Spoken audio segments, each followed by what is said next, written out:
Okay, so today we're going to be looking at Jake, who is back in the UK.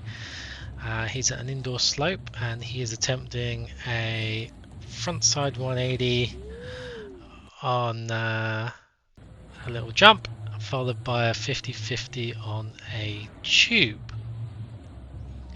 So I'll just roll through the clip again. Pretty sick. You see Jason going woo in the background, but there you go. Okay, cool. So we'll look at the setup first. So drops in, that's fine. That's decent looking across. We turn the board. So notice how we're like out here. So it's hard to see where the line of jump is, but we're out there, right? So the setup turn is pretty big for the 180 that we're doing. So if we go back, so it's a bit of a weird angle, but ideally we want to be coming almost in a straight line and then just rocking from our toes onto our heels. So putting our board facing the jump, going down on our toes, and then as we reach the bottom of the jump, just rocking onto our heels and then getting ready for our pop. If we're making massive big setup turns, it can throw us off a little bit. There's no need when we're only trying to do 180. There's no need to have massive turns, so we can straighten those up a little bit. So that'd be the first thing I'd say. The takeoff. Sometimes with takeoff, we're very straight-legged coming in. So if we're not using our knees and getting lower, it's going to be very hard to create that pop and create that air. So Jake's quite tall as a person, but we're just not using like from our tall the amount of bend that we could get, the amount of spring and jump that we could get out of those knees and legs. We're not really getting too much. So looking at the takeoff, so the board's already actually turned 45 degrees, probably more, probably like 60 degrees before we've even taken off.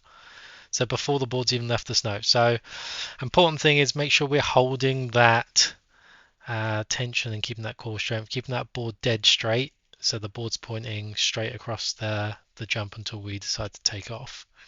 Otherwise we end up with like a smeared 180. So it's almost like our takeoff is, can we get the frame? Our takeoff is like there. So we end up with just like a smeared type thing. Other thing you can notice as well is if you look at his upper body. So his upper body is square, maybe slightly open there. That's not the end of the world.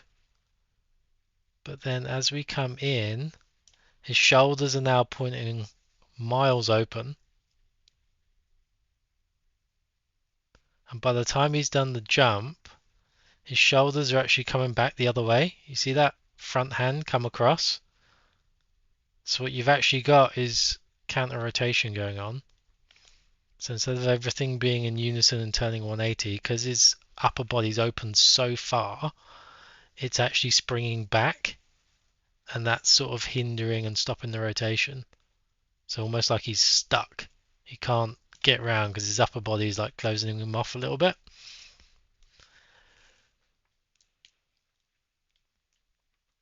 So yeah, so we really need to bend those knees and get lower to generate the pop to get higher, and then keep our upper body straighter, keep everything in line for longer, and we can use a little bit as we turn, but not too much. So to do a 180, we don't actually need that much upper body. We can do everything. It's almost just like a pop and a spin. And then the landing itself, not really bending too much, not really absorbing anything with those knees. It's very straight.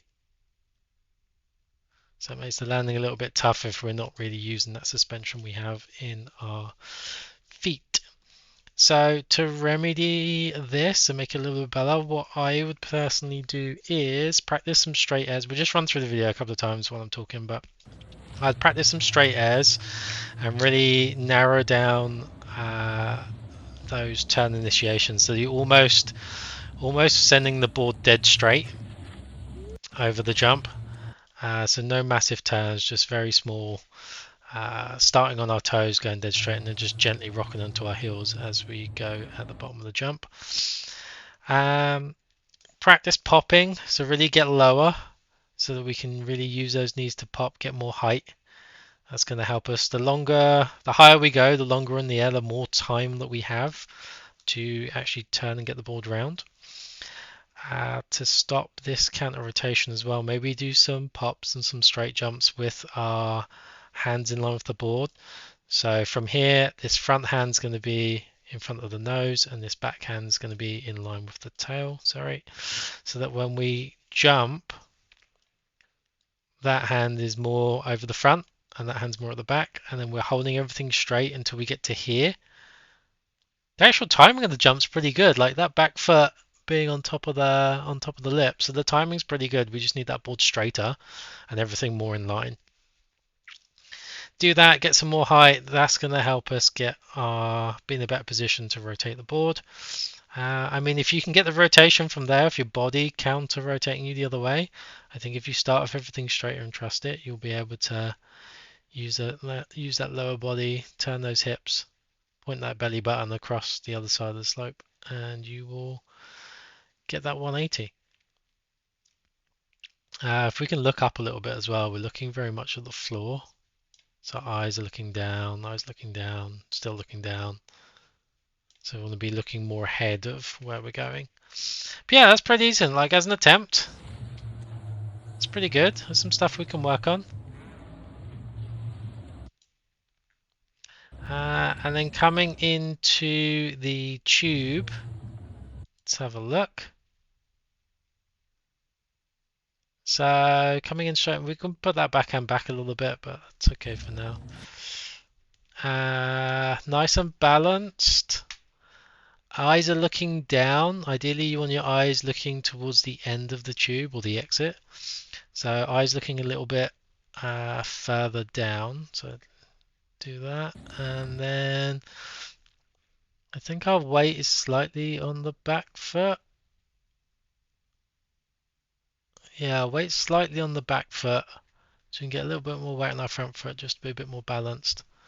And then again, we're quite open, almost like we're going to do like a 180 out. So maybe just keep that front hand in line with the nose and keep that back hand in line with the tail. Just keep everything a bit more straighter.